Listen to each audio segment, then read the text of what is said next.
Pesta beribadah telah pun bermula, bersama tibanya Ramadan yang mulia.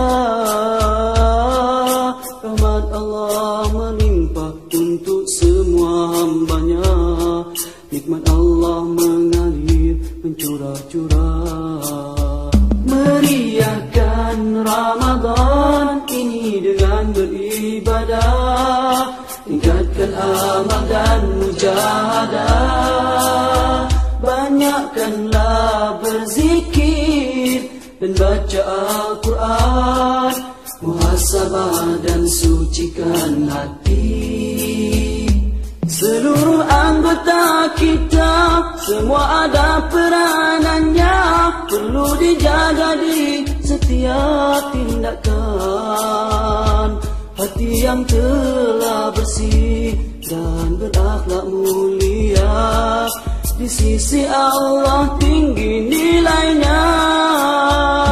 Jagalah lidah dan juga tutur kata, jangan sampai mengumpat dan berkata-kata dusta.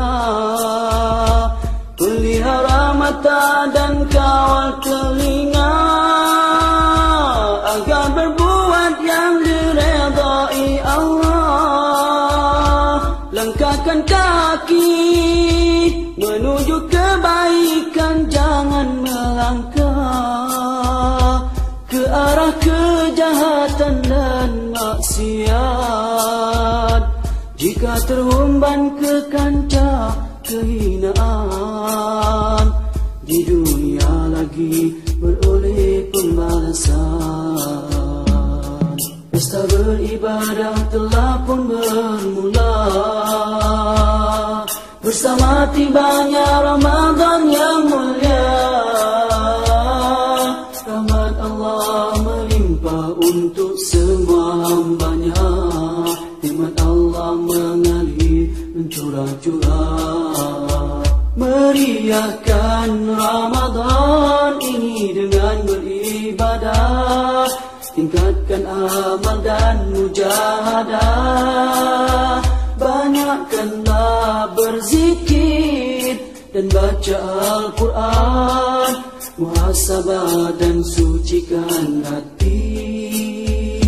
Seluruh anggota kita semua ada peranannya, perlu dijaga di setiap tindakan. Hati yang telah bersih dan berakhlak mulia, di sisi Allah tinggi nilainya. Tangan pun juga hendaklah perlu dijaga, elakkan diri mengambil hak orang lain tanpa reda. Kukuhkan perpaduan, hindar permusuhan, sesama jiran, rakan dan kawalan.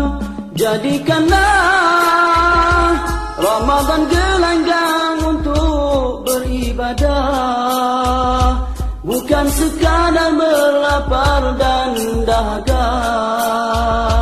Ramadan setahun sekali sahaja,